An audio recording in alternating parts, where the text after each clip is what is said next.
Senhor presidente, senador Pimentel, senhores senadores, senhoras senadoras, aqueles que nos veem e nos ouvem pelos meios de comunicação dessa casa. Senhor presidente, quero tratar nessa tarde de dois assuntos. E são esses dois assuntos extremamente graves que me moveram vir à tribuna essa tarde. Esse primeiro assunto, fazer uma denúncia numa tentativa de cortar o mal pela raiz antes que ele cresça. E o faço em homenagem a homens e mulheres desse país, abnegados, militantes da vida, que colocaram as suas vidas a serviço. Aliás, minha mãe, dona Dadá, que era analfabeta profissional, minha mãe dizia: meu filho, a vida só tem um sentido, aquela nordestina da Bahia. E eu dizia: qual é, mãe? Ela dizia: meu filho, o único sentido que a vida tem é quando a gente coloca a nossa vida à disposição dos outros. E é homenageando essas pessoas que colocam as suas vidas à disposição dos outros, recolhendo os seres humanos que se tornaram lixos, drogados, nos guetos, nas cadeias, advindos do álcool, da inofensível maconha. Só um cego, um indoto, alguém absolutamente despreparado para querer defender maconha como se ela fosse algo inofensivo. A essas pessoas que entregaram as suas geladeiras, entregaram as suas camas, abriram as suas casas para recolher filhos alheios, num procedimento sacerdotal, num comportamento meramente samaritano, numa visão de Deus para a vida, entendendo que droga é o ácido que Satanás jogou nesse mundo. Não há mais pontiagudo e mais cortante instrumento do inferno do que o submundo das drogas. Falo para o senhor presidente Pimentel, porque eu tenho 35 anos da minha vida investindo na vida de gente, tirando drogado da rua. Eu tenho uma entidade chamada Projeto Vem Viver, que eu comecei com 10 colchonetes em casa, tirando gente da cadeia da rua, colocando os vizinhos dizendo há 35 anos atrás que eu era louco. Como eu, esse país tem milhares. De confissão católica, aliás, uma obra bonita feita pela Fazenda da Esperança. De confissão espírita. De confissão evangélica. E são os religiosos que estão na ponta. E sem qualquer visão de governo, de autoridades municipais, estaduais e federais. Quando muito existe uma movimentação no sentido de fazer ameaça.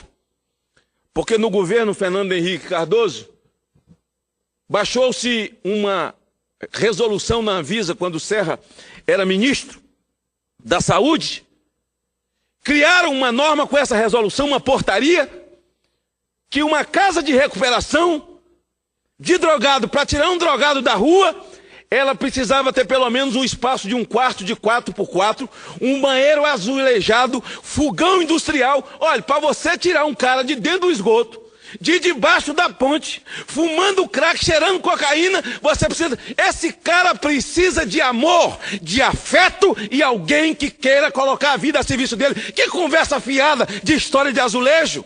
Quando alguém se levanta, é para criar problema. E essa semana passada, a próxima... Estava dando entrevista na Rádio Vida, numa terça-feira, Rádio Vida, do nosso querido amigo Apolinário, dando uma entrevista falando sobre pedofilia, sobre abuso, sobre violência, os avanços dessa CPI. E ele disse: senador, o senhor viu a Folha de São Paulo hoje? Eu disse: não vi, amigo. Ele disse: tem uma entrevista aqui na coluna da Mônica Bergamo, está aqui na sua mão, e eu gostaria que o senhor lesse. E eu vou passar a ler a entrevista. Gostaria que o Brasil prestasse atenção. Essa é uma denúncia. Atenção, sacerdotes da vida humana, aqueles que vivem acordado às madrugadas para enxugar lágrimas de mãe que chora com filho drogado, de pai angustiado com filho na cadeia. Atenção, padres! Atenção, pastores! Atenção, espíritas! Atenção àqueles que são vítimas de drogados nas ruas!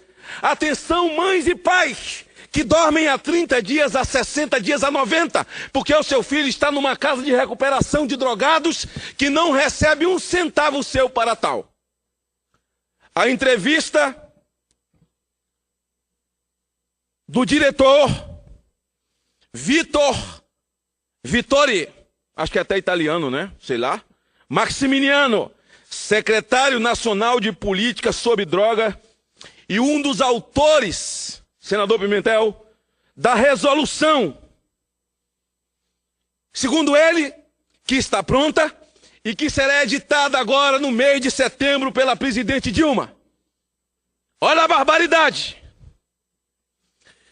Clínicas de dependentes químicos, comunidades terapêuticas não poderão mais falar sobre religião. Ai, ai, ai. Mamãe, me acode. Morde aqui para ver se sai leite, seu Maximiano. O CONAD, Conselho Nacional de Política sobre Drogas, órgão vinculado ao Ministério da Justiça, do governo da presidente Dilma, não quer, ela que não quer, num país laico, onde nós temos liberdade religiosa, liberdade de culto, em qualquer lugar de falarmos o que quiser da nossa confissão de fé, seja do candomblé, espírita, católico, evangélico, budista, hinduísta, esse país não tem religião oficial e nós, presidente, não somos ateus. As comunidades estão proibidas de incluir religião na recuperação de dependentes químicos. De acordo com a resolução que o Conselho vai baixar, senador Pimentel, o senhor sabe do que eu estou falando, porque é um homem que convive com esse sofrimento de drogas no Brasil, no seu estado. Sua esposa é uma mulher de confissão evangélica e que certamente tem contribuído muito para essas instituições de recuperação lá no seu estado, no Ceará. Vossa Excelência, que é senador do partido da presidente Dilma, preste atenção no que vou passar a ler, para que fidedignamente Vossa Excelência possa passar às autoridades de governo. De acordo com a resolução, vai baixar a crença ou descrença dos pacientes, tem que ser respeitada. Vittori Maximiliano, secretário nacional de política sobre drogas, e um dos autores do texto da resolução, deve ser um intelectual desse que nunca botou um menino dentro de casa, disse que ninguém pode ser submetido a proselitismo religioso. Olha, se a Constituição brasileira diz que eu posso confessar minha fé e falar sobre ela onde eu quiser, aliás, eu tenho 35 anos que tiro drogado da rua, e eu só conheço o remédio. Lá, nós recuperamos 85% dos que passam por lá. Sabe por quê, senador Pimentel? Porque o remédio dá certo, Brasil. Eu vou falar qual é o remédio. O remédio é Deus de manhã, Jesus meio-dia e o Espírito Santo de noite. 85%. Ora, será que eu não posso pegar um cara que a polícia trouxe para mim algemado, que o juiz mandou entregar para Magno Malta, porque estava ameaçado de morte no presídio? O juiz tirou esse marginal de lá. E ao tirar a algema dele, entrega ele a mim. E eu digo a ele: amigo, sua vida pode mudar. Você teve uma oportunidade de viver. Aqui você não é obrigado a nada. Mas eu tenho a obrigação de dizer para você que só Jesus pode mudar a sua vida. Eu quero dizer uma coisa para você. Se você entender o que eu estou lhe falando e permitir que Jesus entre na sua vida, você vai sair daqui um outro homem. Agora o seu Maximiano, diretor do CONAD, está dizendo que a presidente Dilma vai editar uma portaria para eu, Magno Malta, nunca mais poder falar de Jesus. Ah, me respeita, rapaz. Respeita Quem está na ponta fazendo alguma coisa por esse país? Eu não conheço ninguém que o governo recuperou. Eu vou passar a ler isso aqui. Em todo o país, o total de comunidades terapêuticas são cerca de 1.800. Mentira, é muito mais. A medida atinge principalmente, olha só, as ligadas a uma religião. Olha que coisa sutil. Olha que coisa bolivariana, né? Olha que coisa cubana, que coisa sutil. Ligadas a uma religião, que são mantidos por contribuição de fiéis. Mantido por contribuição de fiéis, eles ainda querem barrar, né? E nesses casos, também por subsídio público que fere a laicidade do Estado. Não fere a laicidade do Estado, é o Estado patrocinar a marcha gay. Isso não tem problema. Não? Não. Me engana que eu gosto, seu Maximiliano. Me engana que eu gosto? Eu estou denunciando. Eu quero que você, através dos meios de comunicação, de redes sociais, passe o meu discurso para frente, porque eu não estou mentindo. Eu estou lendo um documento. Pela Constituição, nenhuma instância de governo pode se envolver direta ou indiretamente com crença religiosa. O que se aplica a esses estabelecimentos? A verba que o governo federal destina às comunidades terapêuticas é de 85 milhões. Eu não sei desse dinheiro, porque eu nunca recebi, eu nunca vi. Os meus internos comem da minha música, dos meus direitos autorais. Eu não sei de nada disso. Diz que está destinando para 7 mil vagas que são ocupadas por drogados, principalmente dependentes de crack nos estados. Eu não conheço ninguém. Aliás, eu não conheço ninguém que o Conselho de Psicologia recuperou.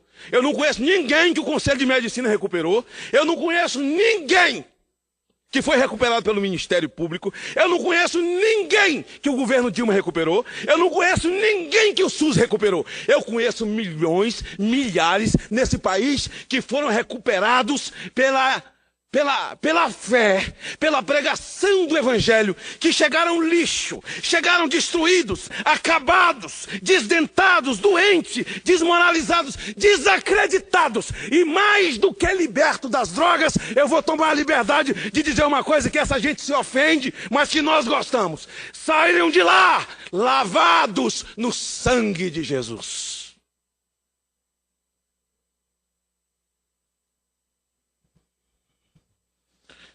A verba que o governo federal destina às comunidades é essa. Para a psiquiatra Alice Gigliotti, da Associação Brasileira de Estudo de Álcool e Outras Drogas, o tratamento dependentes por esse tipo de comunidade, esse tipo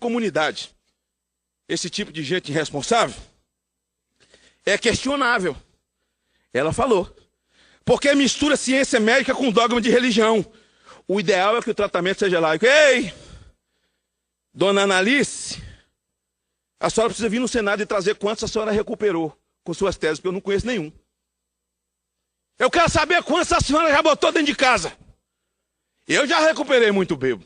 Meu Deus do céu. Aliás, de cada 50 viciados em cocaína que nós conseguimos recuperar, só se recupera um bêbado. E como ela é especialista em política de álcool e outras drogas, podia vir aqui dar um número, que deve ser muito grande, de pessoas que ela recuperou com essa tese dela, que devolveu às famílias, que enxugou as lágrimas, que tirou da rua, que o sujeito não pega mais numa arma nem num cachimbo de crack, e mostrar essa multidão aqui, que essa teoria recuperou. Ora, me respeite, não brinque comigo não brinque conosco, porque nós estamos nos colocando à disposição de um povo há tantos anos, na ponta, substituindo, fazendo aquilo que o governo não sabe fazer, e ainda somos obrigados a ler isso, e ouvir um prepotente desse. Quem é você, Maximiano? Quem é você, o seu Vitória? Maximiano? Quando nós voltarmos às atividades normais, vou convocar o senhor para vir à Comissão de Direitos Humanos, que é para o senhor explicar essa beldade, essa pérola, que o senhor deu essa entrevista na Folha de São Paulo. O senhor achou que ninguém ia falar nada. É aquela velha teoria, viu, senador Pimentel? Vai que cola. Vai que cola. Não vai colar não, macho. Não vai colar não. Porque nós vamos enfrentar esse negócio até o final. A resolução também vai determinar que as comunidades não podem explorar o trabalho do paciente, além de ter um projeto terapêutico consistente. Me diga uma coisa, quantas pessoas vocês já recuperaram? Vai fazer 12 anos de governo do PT. Vocês já recuperaram quantos? O que é que vocês têm para ensinar? Porque se você falar, senador, enche a galeria hoje, que o senhor já recuperou, eu encho. Quer que eu enche amanhã? Quer que eu traga depois da manhã? Quer que eu traga até sábado? Quer que eu traga domingo? Milhões de pessoas, não tão somente do meu estado, tão somente do Brasil. E eu quero pedir a vocês, queridos, eu vou colocar isso no meu site, para que vocês no Brasil inteiro entrem, publiquem essa pérola nas redes sociais de vocês. Aqui tem 81 senador. Entre no site de cada um e passe um e-mail falando sobre essa beldade, sobre essa pérola, sobre essa intelectualidade ignorante, que tem muito mais a ver com a necessidade de querer aparecer, arrotando aquilo de que não tem conhecimento na prática. Então quer dizer que uma comunidade terapêutica que tira um cara debaixo de um esgoto, com os pés tudo mordido de ratazana, fumando crack dentro do esgoto, que tira um cara podre, no lixo, fumando crack, quer dizer que esse cara não pode lavar o quarto onde ele dorme. Ele não pode tomar conta da horta que ele come. Ah, não. Ele não pode limpar o corredor do quarto onde ele dorme. Ele não pode lavar as próprias roupas dele. Ele não pode ajudar na cozinha, fazer comida para ele. Ora, gente. Eu acho até que quando eles acabaram de escrever essa resolução, eles foram para uma churrascaria e encheram o talo de vinho eu ia falar uma besteira aqui, mas de uísque até de madrugada, porque essa é a prática. Vai ver que é tudo fumante, tudo bêbado. Ora, quem é fumante é bêbado, não tem autoridade para falar de um assunto desse, não é verdade? Queira Deus que eu esteja errado, mas dificilmente eu estou errado. Dificilmente eu estou errado nessas questões. Fica aqui a minha denúncia. O nome do rapaz é Vitor Maximiano, mas ele não manda nele mesmo não, viu gente? Se ele escreveu isso, alguém mandou. Alguém mandou. Ele é subordinado a alguém. E veja quem é que quer destruir a família no Brasil. Não se esqueça da tentativa de legalização do aborto. Não se esqueça da lei da palmada, essa infame, desgraçada, onde pai e mãe não tem mais e não pode corrigir filho. Veja de onde é que isso veio. Veja a tentativa de aprovar os conselhos bolivarianos aqui no Brasil agora. Veja bem de onde veio, porque esse rapaz não manda nele. Ele não se autocontrola. Alguém controla, alguém manda. Por isso estou fazendo a denúncia e quero dizer aos padres da Canção Nova, da Rede Vida, quero falar àqueles que estão lá na ponta, Carimbão, deputado federal lá de Alagoas que recupera drogado, vocês não vão poder rezar a missa mais não. Vocês não vão poder adorar Nossa Senhora mais não. Dizer para o cara, meu irmão, ao invés de adorar uma pistola, vamos aqui adorar Nossa Senhora. Você não vai poder mais não. Você não vai poder rezar mais não. Porque Maximiano recebeu uma ordem e o CONAD é que vai mandar em nós agora.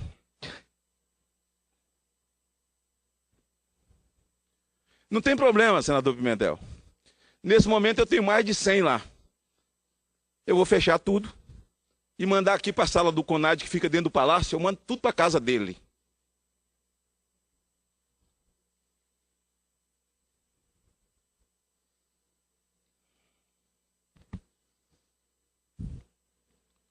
Clínicas de dependentes, comunidades terapêuticas, não poderão mais falar de religião.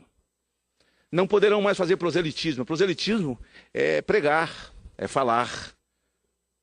Senador Maximiano, Vittore Maximiano, é um italiano, deve saber muito sobre droga mesmo, porque lá tem máfia pra caramba. Deixa eu dizer uma coisa sobre você. Eu conheci droga com 13 anos de idade. Aos 17, minha mãe me levou para a casa do pastor Manuel Nascimento, em Jaboatão dos Guararapes, em Pernambuco. Meu tio, querido pastor, que hoje é pastor da primeira igreja batista em Palmeira dos Índios, em Alagoas. Ele me abraçou aos 17 anos e disse, meu filho, eu não sei o que você está vivendo ou passando, mas uma coisa eu sei, meu filho. Jesus pode mudar a sua vida. E o homem, meu filho, é aquilo que ele escolhe ser. E, senador Pimentel, essa palavra mudou minha vida. Eu escolhi ser quem eu sou. Jesus entrou na minha vida aos 17 anos, senador. E nunca mais eu olhei para trás. E eu posso trazer para essa casa centenas, milhares de homens e mulheres que Jesus entrou na vida delas. E que nunca mais elas puseram a mão na pistola, no cachimbo. numa escopeta, que nunca mais com uma faca intentaram roubar a bolsa de alguém, tirar a vida de alguém, mas estão dentro das igrejas, estão discriminadas. E as igrejas realmente têm que ser discriminadas no Brasil. Eu concordo com o senhor Maximiano e algumas pessoas do seu partido, eu concordo, tem que discriminar mesmo. Porque esses pastores ensinam essa gente a usar droga, as bocas de fumo estão tudo dentro das igrejas, a prostituição acontece tudo lá mesmo, sabe? Esses pastores usam o dízimo para comprar motel. Um monte de brincalhão. Não se esqueça que nós estamos dentro de um processo eleitoral. Não se esqueça que nós estamos dentro de um processo eleitoral. E entre a família e essa ideologia satânica, nós vamos ficar com. E a mulher do pastor lá da igreja, um dia apareceu um caso lá, que tinha uma menina que foi estuprada e foi encontrada na linha do trem, cheia de pedras na vagina. Esse foi o caso, tá? A livre iniciativa levou as pessoas a receber essa menina na casa da mulher do pastor. Dali surgiu, então, pela livre iniciativa, um orfanato que cuidaria de mais pessoas que fossem encontradas nessas condições ou em condições similares. Então, formou-se um lar de adolescentes para assistir adolescentes. O lar foi muito próspero, a livre iniciativa, que a minha mãe era a coordenadora do lar, a mulher do pastor era a formadora do lar. Então, essa livre iniciativa levou o lar a crescer muito. Os empresários da região investiram muito nesse lar e o lar ficou muito grande e ele acabou virando referência até em revista internacional. Tá? Quando ele virou referência em revista internacional, quando ele virou uma coisa que realmente era relevante e assistia várias vidas, o PT, que era a prefeitura de Santo André na época, colocou o olho em cima. Tá? Então, eles entraram em processo para estatizar o lar. Tá? Um lar que seria de livre iniciativa e estava funcionando, e estava atendendo perfeitamente pessoas que foram abandonadas na rua, que foram estupradas, que estavam adolescentes em condições de vida. Aconteceu que um dos golpes do PT para isso foi enviar um dos pais de uma das adolescentes que estavam lá. Esse pai, então, denunciou o lar de agressão às meninas, coisa que nunca aconteceu. Tá? Abre parênteses. Minha mãe, um certo dia, estava indo buscar, para entenderem onde eu vou chegar na história, minha mãe, um certo dia, estava indo buscar uma doação de uma geladeira, de um freezer, alguma coisa assim. Bateram no carro dela. Em nome do lar, eu estava indo buscar essa doação, bateram no carro dela, então minha mãe perdeu os 2 dedos. Tá? Quem conhece meu trabalho sabe que eu faço piada com minha mãe não tem dos dedos. Isso é piada. Então quem fala que eu sou racista e tal, não, eu faço piada com a minha mãe. Então a minha mãe perdeu os dedos. E num dia tal, a minha mãe estava no hospital amputando os dedos. Tá?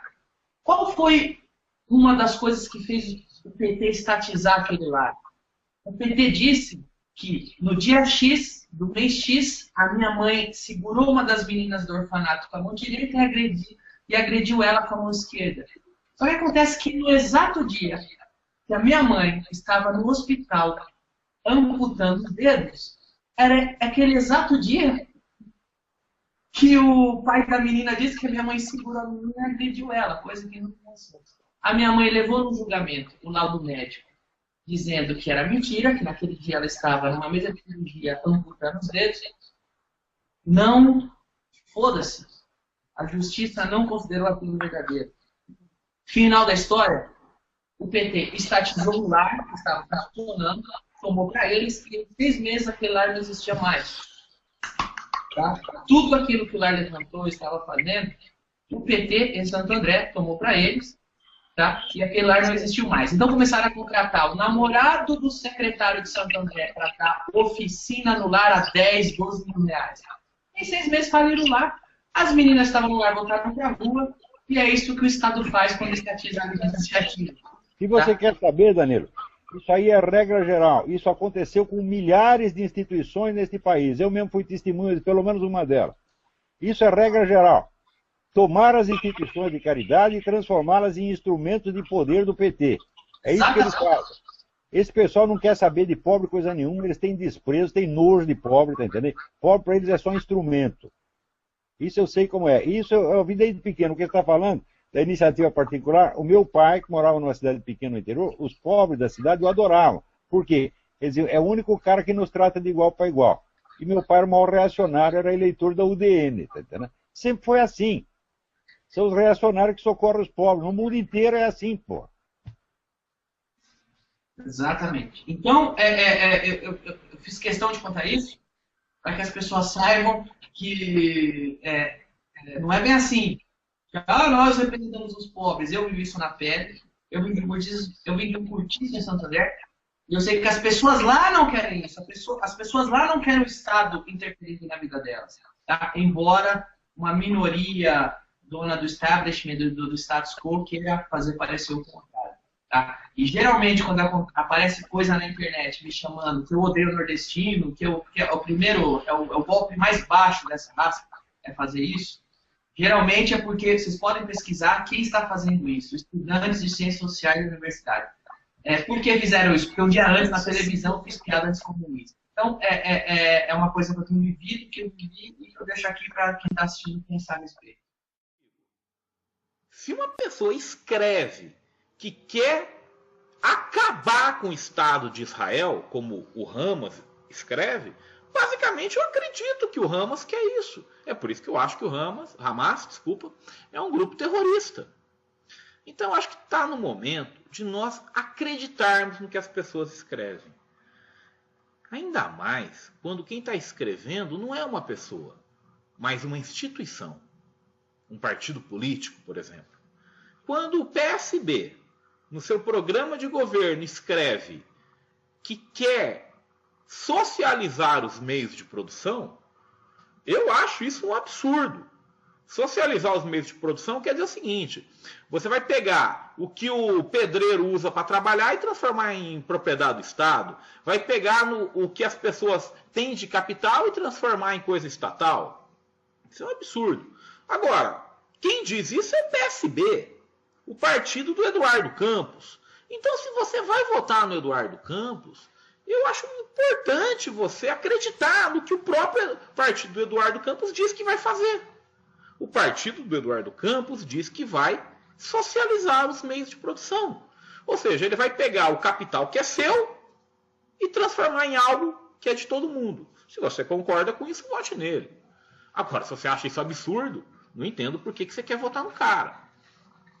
Quando o PT diz que é a favor do aborto, quando o PT diz que é a favor do controle social da imprensa, eu sou contra isso.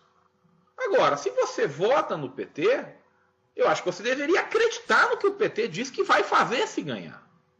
E o PT deixa muito claro que é a favor do aborto, que é a favor do controle social da imprensa. Então, se você é católico, se você é protestante, se você é crente, eu não sei, qual religião é a sua? Você realmente vota em alguém que é a favor do aborto? É a sua escolha. Eu só acho que as coisas têm que ficar claras. Sabe por quê? Porque na história aconteceu um desastre chamado Adolf Hitler. Hitler massacrou judeus, acabou com o mundo. Só que Hitler escreveu tudo o que ia fazer. Se você ler o livro que Hitler escreveu, o Mein Kampf, você vai ver o seguinte: ele lá falava que ia matar judeu, ele lá falava que ia invadir boas partes da Europa. Agora, as pessoas não acreditaram no que o próprio Hitler falava que ia fazer. E adivinha? Ele foi lá e fez. Então, está na hora de você acreditar que o PSB do Eduardo Campos vai fazer aquilo que diz que vai fazer. Está na hora de você acreditar que o PT diz que vai fazer. E vai fazer aquilo que ele mesmo diz que vai fazer.